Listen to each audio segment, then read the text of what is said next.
there was at least one member of that girl band who did not know the words to her own lyrics, and she was like that. Welcome back to Snatched, Gay Times' original series where we will be chatting each week with the eliminated queen of Canada's Drag Race, Canada versus the World, Season 2. This week I'm here with the androgynous, gender-bending fucking icon, LaPhil. How are Hello. you? How are you, babe? I'm good, thank you so much. It's a pleasure to see you, Sam. I'm getting deja vu. Do you like that I brought my own confessional booth for you? How do you do that? Honestly, I'm not very good at Zoom, so I have no bloody clue how people do these backgrounds and all that stuff. All people I'm get actually still in the show. I think, yeah, there's been a mix-up. So, yeah, we're coming live from the confessional room. I feel, yeah, am I the producer? Am I the producer who's asking you questions? I should hope so. I would answer anything to you. This is my microphone. How do you feel about your... Oh, well, now I've got time to wash my makeup brushes, so I think it's all good. You look gorgeous, by the way. What is this look? What inspired this? I love it. Oh, this is the iconic... That's the one, yeah. This is the jacket that basically is made from the fabric from my DragCon booth that all fans signed. And basically, I'm wearing it because there's so many comments on here that were like, I want to see you on the TV again. I want to see you on All Stars. I want to see you on Versus. And at the time, I was like, I'm never going to do it. Thinking in my head. And then, obviously, the call came and I was like, oh, do you know what? It's Canada. I really like Canada. I've heard great things about the team. I've heard fabulous stuff. So I was like, for these people who have written all this stuff on here, I was like, I'm going to give it for them and go do it. I think I signed that. I think he did. Yeah, because you gave me a lovely badge as well. Literally ripping that merch. Well, I feel honoured that I'm a piece of you. Oh, yeah, you are. I mean, that's what's so gorgeous about the jacket. It's like there's so many pages of gorgeous notes and sweet messages from everyone. And whenever like I'm thinking about this project, I think of these people because when we're filming, you never see who's watching. You never see like I love the live stage. I love like performing for people. So when you don't get that feedback and you only have 4 judges and like the camera crew, you don't really know what's going on. So it's at times when at DragCon and stuff, when you meet people and you hear their stories and you're like, oh, wow, people watch this and they're responding to it. And they're basically cheering maybe about like 2 years after, it feels like. You're right about the Canada just being a good fit for you because you are known to be a very lovely, kind, congenial queen, and Canadians are that as well. So did you feel like you were with your people, with a kinder population? Of course, yeah. And also, because I'm from up north, from Yorkshire, I was like, why not head even more up north into Canada? We're both used to the cold and the rain. Why not join my fellow friends? And I think, literally, maybe it's those cold temperaments which makes us so warm inside. Yeah, it's a pleasure to speak with you again, LaPhil. It is. But I'm sad to be speaking with you this soon because, I didn't want you to go this I didn't expect you to go this early. I mean, did you think that you would be sent home on an improv challenge? Again. Yeah. But also, I'm like, bearing in mind, I have actually made it a third of the way through the series, to be honest. There's only 6 episodes. It's a capsule collection. True. So the fact that like I've done that, I think is really good. But yeah, no, the improv, literally. So from the UK one, I already like sort of sense improv challenge is the one where it's kind of hard because it's subjective, humor subjective, how you respond to things is really hard. So this one, I was like, you know what, I'm going to go guns blazing and take on Rue's advice from last time, take on all this type of stuff. And I actually had loads of fun on this improv challenge. And I by no means was the worst, but it just is the way the cookie crumbles. Someone has to leave. And I think for this improv challenge, we filmed like so many hours of stuff. And there's like multiple cameras. There's so much footage of different comedic moments. And there's still 8 of us. So I think the choice of maybe what came out or the jokes and stuff, I don't know what we see, but I was really happy. And it was a chance that I got to meet Lisa Renner and I cried on her shoulder. I had this whole like thing, which was absolutely hilarious. And it was so camp. And it was actually just a really fun improv challenge. And I really enjoyed this one this time because I was like, it feels like Panto. It's so OTT and so ridiculous. But yeah, it was really good. You do always look like you're having so much fun. You do. You were like that on UK season 4. Like it's just so much fun watching you have fun. Well, that's the thing. I think like from UK season 4, like I actually found it really stressful, the process. And so I wanted to do it a second time, to come back onto the calendar, to sort of reclaim that whole experience. And now that I've known what happens, what's the riggery, what like all this type of stuff, I was like, do you know what? I'm gonna come into this with a bit of knowledge now, armed with that. So I made sure to have fun this time and actually really enjoy the experience for what it is and throw myself into it and sort of let loose, to quote Lisa Ledouva. How did you react when she came in, like when she just walked into those doors? Oh, the first thing I thought was, fucking hell, she's glam. And she was wearing this gorgeous Richard Quinn outfit, like, which I would have loved to present on the runway. So, yeah, it was wild. And also, like, I love Lisa's fashion. I bumped into her at another party last week, at a fashion party, and we sort of said hello again. And I love her style. So the fact that, like, she even said she would wear my runway outfit. Like, it's the one that got eliminated in. And I was like, oh, thanks. And she said, I'd wear your wig too. And I was like, thank you. So I was like, that is the praise that I wanted. That's the praise that I like, is coming from someone who knows her fashion, who is wearing it, who's modeling. And yeah, so we got on in that sense as well. Well, back to what you said about the actual challenge itself, because you're right. And I'm not saying that just because I like you and I'm on camera with you, but I don't think you were in any way the worst this episode. Out of the bottom three, I think you were the best in a challenge. What do you think about the judges' critiques then? I mean, like, from season 4, I'm always like intrigued as to what the judges see versus what happens as well. Because obviously, I think there was this thing in season 4 where I was rimming a cat, and it never got aired. But Alan was pissing himself. I was like doing this, like, and in the judges' critiques, he was like, I didn't laugh. And I was like, well, you did. You were on set and you were pissing yourself when I was ringing this cat. And this was what I was thinking at the time. So when it came to Canada and the improv thing again, I was like, okay, I wonder what they're watching or what they've seen as the short edit from the show. So I was like, they might have seen some of my worst jokes, might have seen or not seen some of my good ones. But actually, I pissed myself, and my confessional producer was having a laugh too, like going back through the jokes and stuff. So I was like, I know what happened. So then by the time the comments sort of came, I was like prepared. And I think there were things which was like, you could have pushed a character in this direction or that direction, but they're like really more specific character choices. But when it comes to like the issue of improv, like I love doing it. I've done it quite a few times. And I think what I did was offer lots of different things. So there was lots of different types of jokes. There was visuals, there was words, there was fashion bits. And I was trying different gags out to see what would work and what would land. But it's really hard in that environment because no one's sort of like rapporting with you unless it's a fellow character, right? And there was times where I was like giving stuff to, oh, let's say Lemon. There was like times I was offering stuff to Lemon where I was like, I really fancy you as the only man in the room. Like, you're my object of affection. And she would be like, you're barking up the wrong tree. Now, in improv, that's a block. And that's like, you're not like taking a suggestion, you're not running with it and stuff like that. But that wasn't picked up for her critiques. But instead she was sort of praised for it. But for mine, it was sort of picked up on where jokes weren't landing and stuff. But I was like, the issue of improv is like carrying on stuff to have, like, to create stories and everything. But so yeah, so I was like, okay, I wonder what they were going to pick up on. But yeah, I was intrigued. Did you not consider making your character like a bi or a pan or a fluid queen, and then you could have just come on to absolutely anybody on set? Well, yeah, this was also came with the critique. And I think, so in the whole confessionals where we did, so I was like this rough Yorkshire man, and I was like my sort of average self. And I was like, do you know what? I'm going to really femme up and be the blonde, heterosexual woman that everyone might think I am. And that was the crux of that character. So I went on set and there was only one man in the room originally, and it was Brad. And then I was like, oh, I saw Lemon.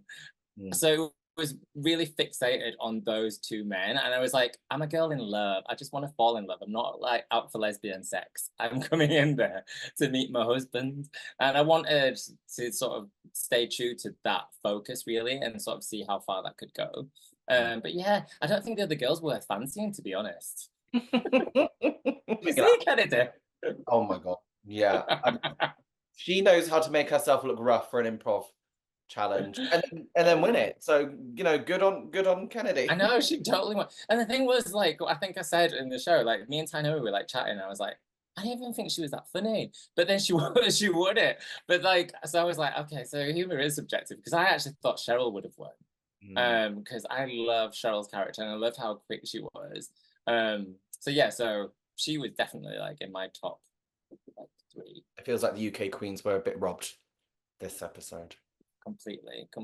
Although Cheryl's outfit, I think that's why she didn't win. To her own words as well. But yeah, no, completely robbed. When Kennedy saved Fierce, how did you feel going into that lip sync, knowing that Tainomi is like a really revered performer and entertainer? Well, I think like the worst thing about it is not the fact that Tainomi is an amazing performer, because she is, and I love her, but we did the whole girl group challenge together and we worked really well together. It's more the fact that the lip sync song, let them think about it, is her song to literally do shows to. She's done it for the last like 10 years. So the fact that like it's her song, and I was like, oh, okay, I'm literally going to be stepping into her usual routine here. So I was like, that is what was daunting. And I think at the end of maybe, I can't remember, when we were getting ready or whatever, she was like, if anyone had to lip sync against me to that song, they're going home. And I was like, yeah, they are, because it's your song. And I was like, shit, that's me. That's another blue hydrangea versus Cheryl Holt, Cheryl Cole situation, isn't it? Right. It's like there's you do what you gotta do what you gotta do. And so for my lip sync, I was like, I'm just gonna go out there and give my sort of like conceptual quirkiness rather than what I think Tainomi would do. So like my thing was, I'm gonna come out as like a lip sync robot, like like along a factory line. So I come out and I basically like do my little robot arms and all that jazz. Because you only lip synced once on UK4 as well, didn't you? And the episode, and it's again the same that happened this time. And it's so frustrating because in each lip sync, you gave lip sync winning worthy performances. And so, like, there's been queens across the franchise who have not performed that well, and they've.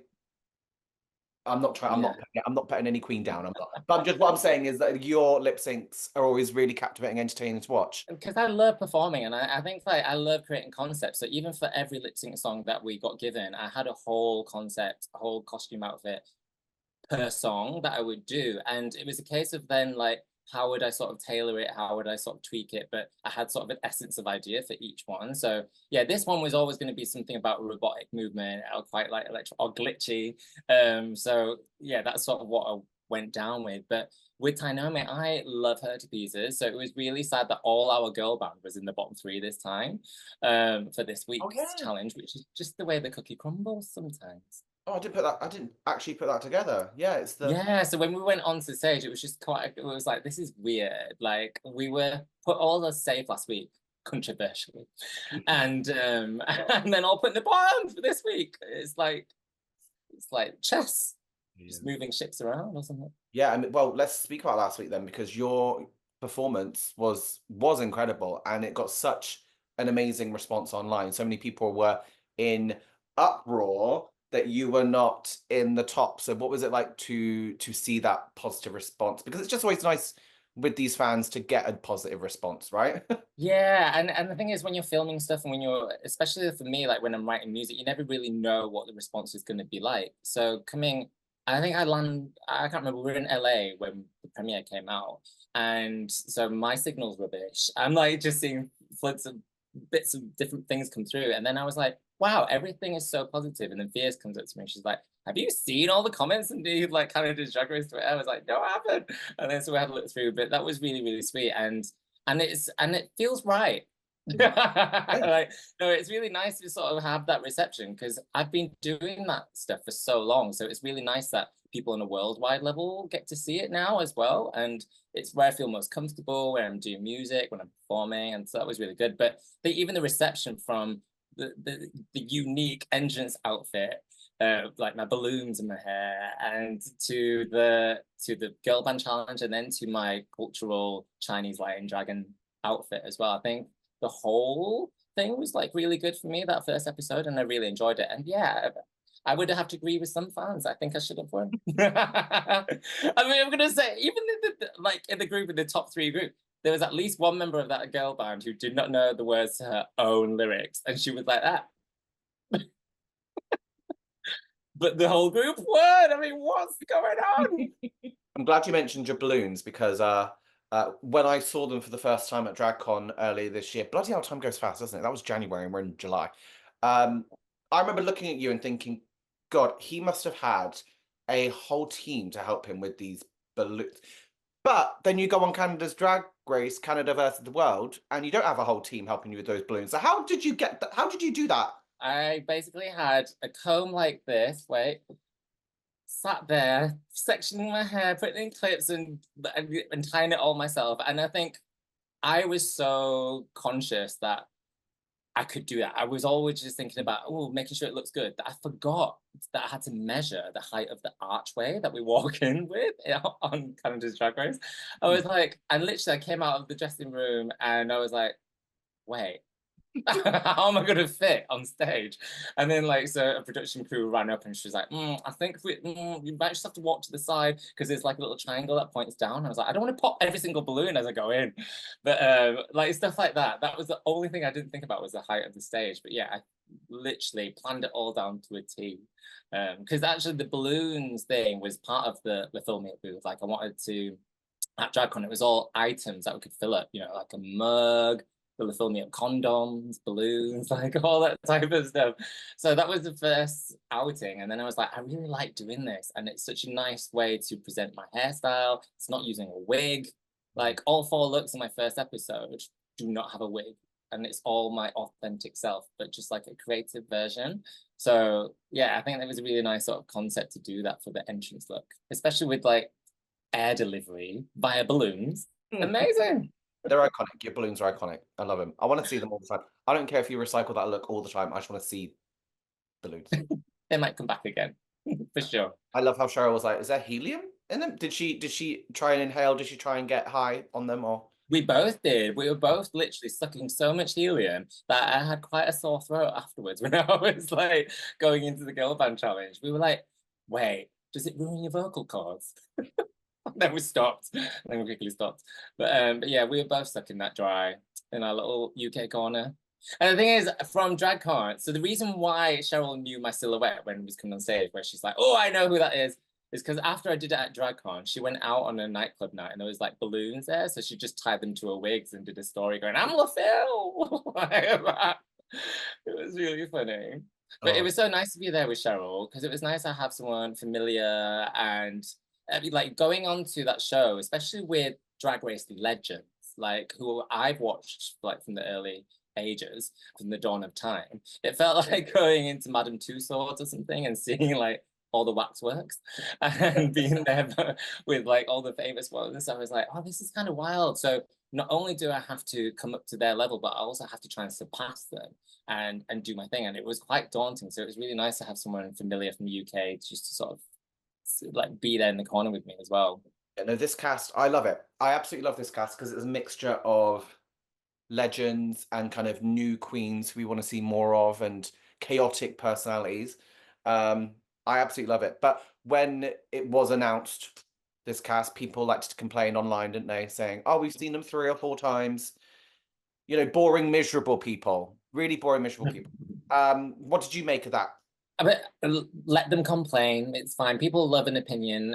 Opinions are like bum holes, aren't they? Everyone's got one and they stink. But I think it's more the fact that they have been on a few times, but also each time it's like they're trying to improve, they're trying to also get better at what they do. And I feel like the fact that they're still in the competition sort of warrants that.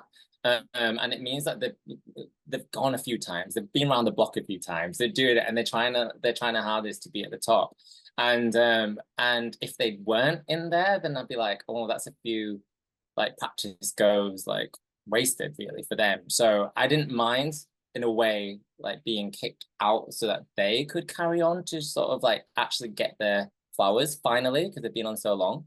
But at the same time, I was like, I've still got loads to offer, but maybe this time isn't right for me yet, or maybe this wasn't the right platform, or all that type of stuff. So there's definitely a sort of, not favoritism, I wouldn't use that word, but a preference for that type of Vegas style drag pageantry OTT characters, which I think quite a few of them represent.